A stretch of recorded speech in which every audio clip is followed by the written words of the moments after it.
नमस्कार।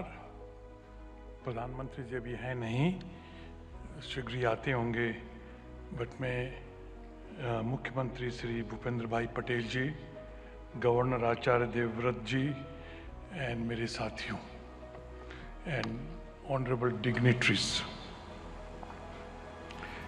पिछले साल सितंबर में वाइब्रेंट गुजरात की 20वीं एनिवर्सरी पर मैं यहाँ आया था और प्रधानमंत्री जी ने बताया कैसे आइडियाज़, इमेजिनेशन और प्रोसेस कंटिन्यूटी के आधार पर इस मेगा ग्लोबल इवेंट को एक इंस्टीट्यूशनलाइज्ड स्ट्रक्चर मिला है।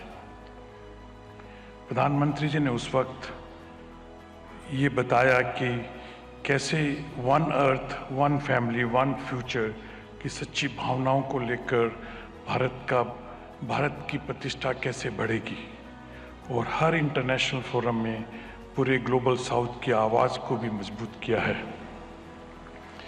माननीय मुख्यमंत्री भाई पटेल जी, मैं आपको भी डेवलपमेंट को आगे रखने और इन्वेस्टमेंट्स को आकर्षित करने और एडमिनिस्ट्रेशन को स्तर ऊंचा उठाने के लिए बधाई देता हूं।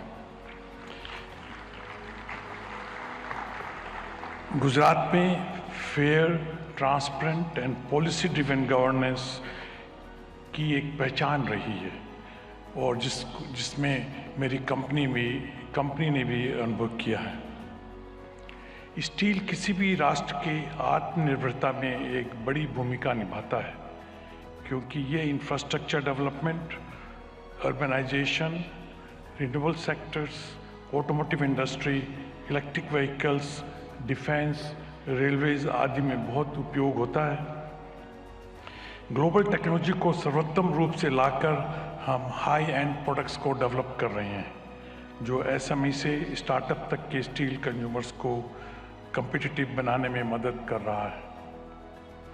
गुजरात ने आज से 4 साल पहले आर्सलरमित्तल निप्पन स्टील इंडिया का स्वागत किया था और 2021 में प्रधानमंत्री जी ने और मुख्यमंत्री ने हमारे हजीरा एक्सपेंशन प्रोजेक्ट की भूमि पूजन की थी। मुझे ये बताते हुए गर्व हो रहा है कि ये एक्सपेंशन प्रोजेक्ट तेज़ी से बढ़ रहा है और लक्ष्य के अनुसार इसका फेज़ 1 2026 में पूरा हो जाएगा। आज वाइब्रेंट गुजरात 2024 के इस मौके पर हमने सेकंड फेज के लिए MOU साइन किए हैं। जब ये प्रोजेक्ट 2029 में पूरा होगा तो 24 million tonne crude steel production की क्षमता के साथ आर्सलरमित्तल निप्पन स्टील इंडिया का हजीरा साइट विश्व के सबसे बड़े single location integrated steel plant में से एक बन जाएगा। हमें पूरा भरोसा है कि गुजरात सरकार के सहयोग के साथ हम इस प्रोजेक्ट को अगले 5 साल में पूरा करने में सफल होंगे। हम केवल स्टील में ही नहीं है, बल्कि रिन्यूएबल एनर्जी, ग्रीन हाइड्रोजन जैसे इमर्जिंग सेक्टर्स में भी निवेश कर रहे हैं। मैं ये कहना चाहता हूँ कि हम देश के लिए अगला 20 साल बहुत महत्वपूर्ण है और मैं आप सब लोगों को विश्वास दिलाना चाहता हूँ कि आत्मनिर्भर और विकसित भारत के 2047 के विजन को पूरा करने के लिए हम रेडी हैं।